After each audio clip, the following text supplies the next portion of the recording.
Hello, everyone, and welcome to today's episode of Bookmas and the Literature with Lydia podcast. My name is Lydia, and I'm so excited to have you here today. In today's episode, I am here to provide you with all of your last-minute needs for gift ideas. Now, the way that I did this is I asked on my stories what my followers' favorite books of the year were. And I made the disclaimer that it did not need to be published in 2025, it just had to be read in 2025. So I have a list of a lot of my followers' favorite books from this year, and I am going to be sharing with you my gift recommendations based on these books. Now, I will say that gift giving is my personal love language. I love to curate the perfect gift, and so I had a lot of fun with this. But with that being said, I have not read all of these books, so some of them I had to take my recommendation based on the description of the book, or sometimes even the cover, or just what I've heard of it. And even within that further, some of these are more funny versus actually genuine. Some of them are more outlandish than others, but I hope that this is a fun way for you to kind of see some gift recommendations based on the books that you loved or the people that you love in your life enjoyed during this year. So let's jump into the first book. The first book that I saw was Happy Place by Emily Henry, and my recommendation is A Weekend at the Cabin. Now, if that is not very feasible, an alternative could be just going to the water park for the weekend or for the day. I think that would be a great way to get some summer water vibes. Obviously, it's probably not going to happen during this time, but it could be something, again, if you do have a cabin trip in the future, have that planned out in advance, could be something to look forward to for the summer. Next, we have Atmosphere by Taylor Jenkins Reid, and my recommendation is setting up a very elaborate movie night. Now, this would include watching Interstellar, or if you have other space-themed movies, some ideas would be Star Trek or Star Wars. Both of those would be really fun too. They'd be leaning a little bit more in the fantasy realm of space movies, so that's why I picked Interstellar. But I think that you could make it really fun. You could build a fort, you could get popcorn from the movie theater, you could get a slushie from the gas station, get this person's favorite candy to go along with it, maybe get some type of projector to do lights on the ceiling, but you could really have a really fun night of it.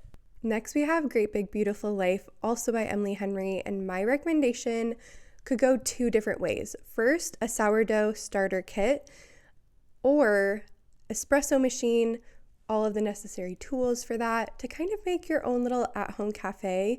In this book, Hayden and Alice spend a lot of time at a local coffee shop, and so this could be a fun way to tie in your favorite person's cafe dreams. Next, we have Adelaide.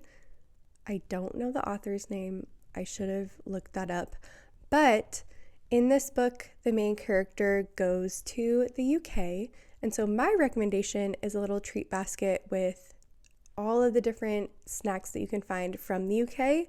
I think that could be a really fun way to tie in the book to a gift. Next up, we have One Golden Summer by Carly Fortune, and similar to Happy Place by Emily Henry, I recommend either a dinner cruise or just a boat day on the lake. Now, again, this might need to happen further down the line, can't necessarily happen during Christmas, but if you plan it in advance, you have something to look forward to for the summertime, and it would be the perfect representation of the book. Next up, we have Wild Dark Shore. Again, I apologize, I do not know the author's name, but I think something that would be really interactive and fun would be to host a murder mystery dinner party. Now, the best part of this is that you can do it based on a bunch of different themes depending on what you're able to find, and it could really tie into the suspense that this novel has, and it can incorporate more of your friends, your loved ones, and be a really fun way to add a little mystery or intrigue to a night. Next up, we have The Book Club for Troublesome Women, And for this, I recommend gifting 12 books to the person who read this. And this could look like picking out books that you want this person to read or books that you know that they have on their list. But the reason I say 12 is it could be one for each month, and they can either open it at the start of each month or they can open them all on Christmas Day. It could also set you up for what book will be a book club pick for each month, and whether that's something you just talk with this person about or you actually have a book club that you read the books with. I think that would be a really fun incorporation with the book. Next up is First Time Caller by B.K. Borison, a fan favorite of 2025, and I envision a Valentine's Day basket. So imagine a box of chocolates, a cute little teddy bear, a bouquet of red roses. I don't know, really hype up the theme of Valentine's Day, and this would be so fun to attach to the book. Our next one is The Great Alone by Kristen Hanna, my favorite book of last year, and I have a couple different ideas. First would be an Alaskan cruise. Now that is very extravagant, and so if that is not in the cards, that's okay. Also, just planning a fun winter day where you can make snowmen, snow angels, make some hot cocoa, watch a Christmas movie, I think would be really fun and tie into the winter themes of the book. Also, alternatively, a box of tissues, because whoever is reading this and loving it will need them. Up next, we have I Who Have Never Known Men by Jacqueline Hartman. For this person, I recommend a toolbox, and it could be in this person's favorite color. It could be bedazzled if you wanted, but I think the person who loves this book may be interested in how they are able to provide for themselves, keep themselves afloat when the unexpected happens.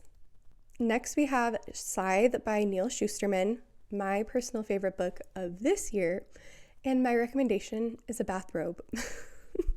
Now, this is kind of, again, like a little gag gift, but you could make it fun and make it a whole spa experience.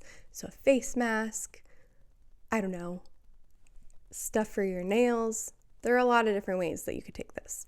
Our next book is Sunrise on the Reaping by Suzanne Collins, another one of my favorites of the year, and my recommendation is Drinking Glasses. This could look a lot of different ways as well. You know your person best, and you could find ones that are their style, but if you know, you know, and that's all I have to say. The next book that was recommended is Shark Heart, and my recommendation is simple: a trip to the aquarium. Go check out those sharks. Go take a look at the other animals at the aquarium, but that could be fun for someone who loved Shark Heart. Another book recommendation here is Babel by R.F. Kuang, and my recommendation, and I really like this one actually, I think it's one of the best, is a language learning app subscription. So there's a lot of different ones out there, but there's Duolingo, obviously. There's one called Babel. It's spelled differently from the book, but then there's also the Rosetta Stone, and there are many others aside from this. But I think if you know somebody who loved Babel, an app to learn languages could be a really cool gift for them. Next, we have Promise Me Sunshine by Cara Bestone, and my recommendation is a paint by numbers kit. I recommend personally finding one that has a beautiful sunset, a beautiful skyline, but it could be anything. Again, this is very centered on the cover, but I think that it could be a really fun one to pick. Finally, we have My Friends by Frederick Backman, and my recommendation is a trip to your local art museum. I hope that you enjoyed these recommendations. If you have any gift recommendations for books that you've read this year, drop them in the comments. Again, some of these are kind of more funny, some of them are more realistic than others, but I hope that it was helpful for you if you're looking for a gift for the book lover in your life. But thank you for tuning in, and I will catch you in the next episode of Bookmas. Bye!